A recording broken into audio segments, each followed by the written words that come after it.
ओम नमः शिवाय। जय भोलेनाथ। दोस्तों, इस दिन शिवलिंग पर चढ़ाएं बेलपत्र और बोले यह 20 मंत्र, हर मनोकामना आपकी होगी पूरी। दोस्तों, आज इस वीडियो में बेलपत्र संबंधित हम आपको वह जानकारियां देने जा रहे हैं जिसको यदि आप लोग कर लेते हैं और इन उपायों को अपने जीवन काल में अपना लेते हैं तो आपकी कोई भी मनोकामना हो वो जरूर पूर्ण होगी। क्योंकि भगवान भोलेनाथ जी को जो हम बेलपत्र चढ़ाते हैं वो कोई साधारण बेलपत्र नहीं रह जाता है बल्कि साक्षात महादेव का प्रसाद बन जाता है। दोस्तों, आप अपने जीवन काल में कितना ही परेशान हो, कितनी बड़ी दिक्कत में हो, आपको एक बात जानना चाहिए कि यदि आपको भगवान भोलेनाथ जी का आशीर्वाद मिल गया तो आपकी कितनी बड़ी परेशानी हो वो हमेशा सदैव के लिए खत्म हो जाएगी। इसलिए आप भी चाहते हैं कि आपके पूरे परिवार पर भगवान भोलेनाथ की कृपा बनी रहे तो कमेंट बॉक्स में तुरंत लिख दें हर हर महादेव, ओम नमः शिवाय लिख दें। दोस्तों, ध्यान रखिएगा, धर्मशास्त्र के अनुसार बेलपत्र 1 माह तक बासी नहीं माना जाता है। इसका प्रयोग आप बार बार कर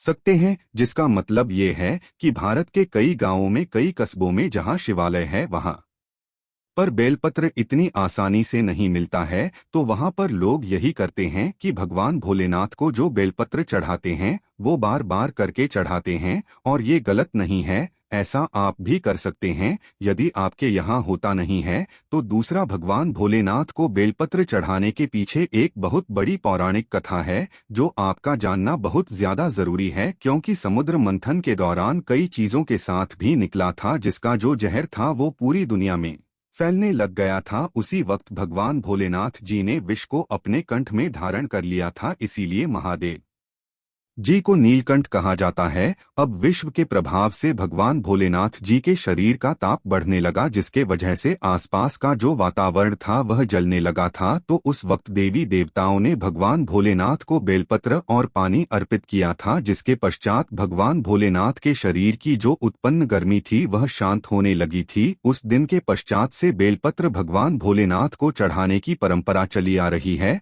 मतलब यदि आप भगवान भोलेनाथ को बेलपत्र चढ़ाते हैं और एक तरफ 1000 कन्याओं को खाना खिलाते हैं तो यह बराबर माना जाता है, इतना शुभ होता है। भगवान भोलेनाथ को बेलपत्र चढ़ाना कहावत तो यहाँ पे दोस्तों, यदि कोई व्यक्ति प्रतिदिन भगवान भोलेनाथ को बेलपत्र चढ़ा रहा है तो उसका काल भी कुछ नहीं बिगाड़ सकता। जैसा हमने आपको स्टार्टिंग में ही बता दिया था दोस्तों कि भगवान भोलेनाथ बहुत ही भोले हैं। वो किसी भी व्यक्ति की हल्की सी पूजा से, साधना से प्रसन्न हो जाते हैं। किंतु एक बात का ध्यान रखिएगा और सावधान हो जाइए, क्या यदि आप भगवान भोलेनाथ के सामने गलत तरीके से पूजा करते हैं तो दोस्तों मान के चलिए आपको भगवान भोलेनाथ का क्रोध भी झेलना पड़ सकता है। तो बेलपत्र जो होता है दोस्तों वो भगवान भोलेनाथ को चढ़ाने पर बहुत ज्यादा शुभ है। किंतु बेलपत्र कुछ आप दिन ऐसे हैं जब नहीं तोड़ सकते हैं। जैसे किस किस दिन आप बेलपत्र नहीं तोड़ सकते, तो कुछ खास स्थिति है जिनका आपको ध्यान रखना होगा। कहीं अष्टमी, नवमी, दशमी, अमावस्या और पूर्णिमा, इस दिन आप बेलपत्र नहीं तोड़ सकते हैं। बेलपत्र भगवान भोलेनाथ को सोमवार को चढ़ाया जाता है, किंतु सोमवार के दिन भी भगवान भोलेनाथ के लिए बेलपत्र नहीं तोड़ा जाता है। बेलपत्र जब भी आपको तोड़ना हो तो रविवार के दिन तोड़ लीजिए और किसी भी सप्ताह के दोपहर के पश्चात आप बेलपत्र नहीं तोड़ सकते हैं। इन चीजों को आप लोग ध्यान रखिएगा क्योंकि जो बेल वृक्ष होता है इसमें माता पार्वती जी, भोलेनाथ और बेल वृक्ष की जड़ में भगवान भोलेनाथ का वास होता है। इसलिए दोपहर के पश्चात इसके पत्ते या इसकी डंडी कभी भी नहीं तोड़नी चाहिए। दोस्तों, कुछ लोग क्या करते हैं कि बेल वृक्ष की लकड़ियां जलाते हैं। दोस्तों, आज एक बात ध्यान रखिएगा, कभी भी बेल वृक्ष की लकड़ियों को किसी भी स्थिति में नहीं जलाना चाहिए। ये बहुत अशुभ होता है। इससे आप अपने घर पर दरिद्रता को न्योता देते हैं। ये बातें आपको कहीं भी जाने को नहीं मिलेंगे जो आज हम बताने जा रहे हैं। यकीन मानिए दोस्तों, आपने बेलपत्र के वहां उपाय कर लिए जो आपको हम बताने जा रहे हैं। आपके घर में सुख समृद्धि का वास होगा। आपके जीवन काल में जो धन आना बंद हो गया था उसका आगमन वापस से चालू हो जाएगा। आपके घर जो घर के बच्चे हैं वो विद्वान बन जाएंगे। आप यदि किसी रोग की वजह से बहुत परेशान थे, टूट चुके थे इलाज करा करा के, तो उस तरीके के रोग से आपको छुट्टी मिल जाएगी। दोस्तों, आखिर बेल वृक्ष पत्र की उत्पत्ति कैसे हुई थी? सबसे पहले तो आप ये जान लीजिए। देखिए, स्कंद पुराण के अनुसार पार्वती जी के कुछ पसीने मंत्राचल पर्वत पर जा गिरे थे, जहाँ से एक पौधा हुआ था जिसको बेल वृक्ष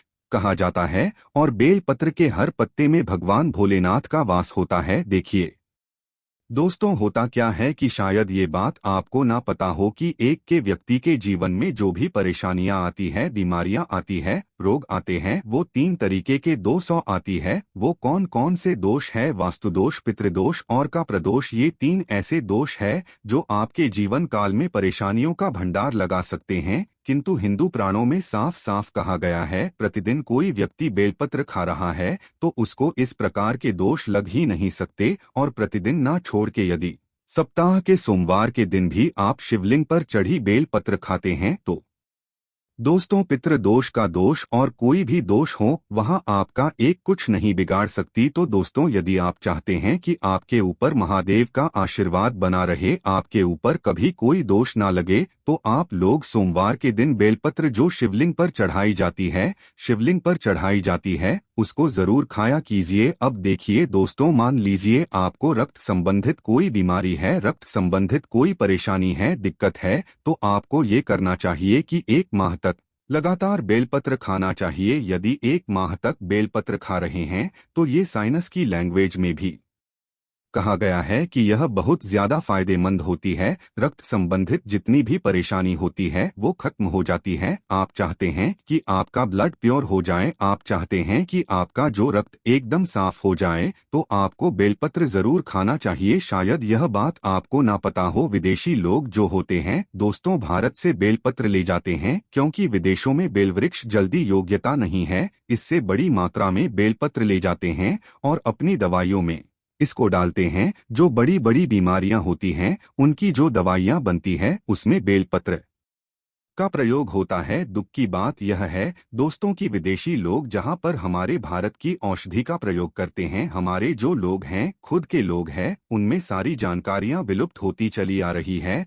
हमारे भारत भूमि पर ऐसे ऐसे पौधे उगते हैं जिसके बारे में कोई ध्यान नहीं देता है। इसी का प्रयोग करके विदेशी लोग कितना आगे बढ़ जाते हैं। इसलिए दोस्तों, यदि आप लोग ऐसी प्राचीन जानकारी जानना चाहते हैं, पाना चाहते हैं, तो चैनल को सब्सक्राइब करना मत भूलिएगा। तो मान लीजिए दोस्तों, आपका दुर्भाग्य आपके पीछे पड़ गया है और आप टूट चुके हैं अपने दुर्भाग्य की वजह से। देखिए होता क्या है दोस्तों, हमारे जीवन काल में जो दुर्भाग्य हमारे पीछे पड़ जाता है तो हम किसी भी कार्य को करेंगे, काम को करेंगे, वह पूर्ण ही नहीं हो सकता। आप कितनी मेहनत कर लीजिए, परिश्रम कर लीजिए, आपको उसका फल मिल ही नहीं सकता। तो ऐसे में आपको क्या करना चाहिए? हिंदू पुराण के हिसाब से एक बहुत ही आसान तरीका बताया गया है, जिसका आप बेलपत्र के तरीके से करते हैं तो मान के चलिए आपकी हर परेशानी, कष्ट सदैव के लिए खत्म हो जाएगी। आपका दुर्भाग्य आपका पीछा छोड़ देगा। आपको 3 हफ्ते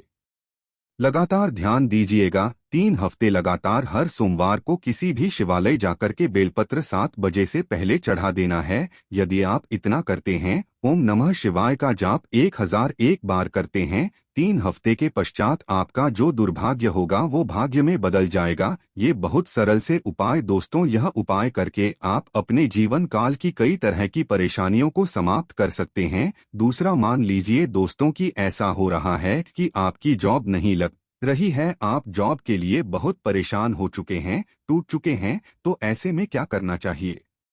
देखिए, जो क्रिया साधना हम आपको यदि आपने कर लिया तो आपकी जॉब लगना तय है। हम ये नहीं कह रहे हैं कि आप जॉब की तैयारी नहीं कर रहे हैं, आपकी जॉब लग जाएगी। हम ये कह रहे हैं जॉब की तैयारी कर रहे हैं, जॉब नहीं लग रही थी तो जॉब लग जाएगी। 1 माह के लिए आप तामसिक भोजन छोड़ दीजिए। तामसिक का मतलब शायद ना जानते हो, नॉन वेज हो गया, शराब, मदिरा, गुटखा, पान मसाला। 1 माह मतलब 30 दिन छोड़ दे लगातार। आप जाइए, प्रतिदिन 3 पत्ते वाला बेलपत्र भगवान शिवजी को चढ़ाएं। ये 1 बार आप ओम नमः शिवाय का जाप कीजिए, आपकी जॉब लगने में जो भी बाधा आ रही थी वह बाधा सदैव के लिए समाप्त हो जाएगी और आपको एक अच्छी जॉब की प्राप्ति होगी, क्योंकि भगवान भोलेनाथ ने किसी व्यक्ति को यदि आशीर्वाद दे दिया, उस व्यक्ति के जीवन काल में उसकी हर मनोकामना पूरी होती है। वो जिस चीज की भी कामना रखता है वो उसको तुरंत ही मिल जाती है। और ये बात तो आप लोग जानते होंगे कि रावण को भी अमरता का वरदान हमारे भगवान भोलेनाथ ने दिया था। अब दोस्तों मान लीजिए आपकी कोई मनोकामना A to Z कोई भी मनोकामना है और आप चाहते हैं कि आपकी मनोकामना पूरी हो जाए, तो इसके लिए हमारे वास्तुशास्त्र में एक ऐसा उपाय बताया गया है जिसको यदि आप अपना लेते हैं तो यकीनन आपकी कोई मनोकामना हो वो आप पूर्ण होकर आएगी। तो यह बड़ा सा है, ये 3 माह का उपाय है, मतलब 3 माह के लिए आप काम से भोजन नहीं कर सकते हैं। ध्यान रखिएगा, यदि आपने तामसिक भोजन इस 3 माह के दौरान कर लिया तो दोस्तों आपको भगवान भोलेनाथ का उग्र रूप देखना पड़ सकता है। तो ऐसे में आपको क्या करना चाहिए, देखिए बहुत आसान से उपाय हैं। 3 माह की प्रत्येक सोमवार को आपको शिवालय जाना है, सफेद वस्त्र धारण करके हाथ में एक धतूरा ले जाना है, धतूरे का फूल ले जाना है, 3 पत्ते वाला बेलपत्र ले जाना है या ले जाकर के भगवान भोलेनाथ को चढ़ाना है। इतना चढ़ाने के पश्चात 1001 बार आपको ओम नमः शिवाय का जाप करना है। यदि आप इतना भर करते हैं और 3 माह के प्रत्येक सोमवार को यह क्रिया या साधना सही तरीके से करते हैं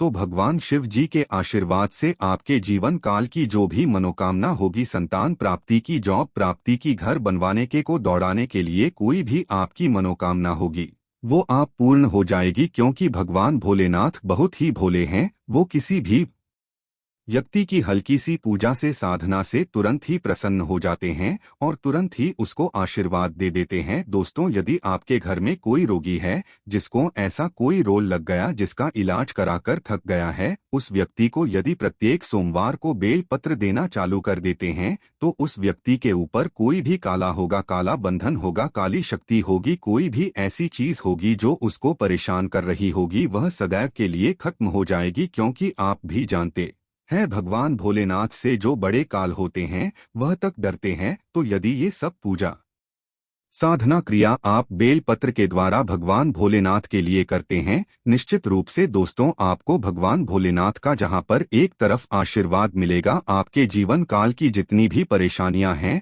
वो खत्म होती चली जाएंगी। आशा है कि आज की इस प्रस्तुति में बताई गई जानकारी आपको अच्छे से समझ आ गई होगी। मिलते हैं अगली वीडियो में, तब तक के लिए जय भोलेनाथ जी। वीडियो अच्छा लगा हो तो एक लाइक अवश्य कर दें। धन्यवाद।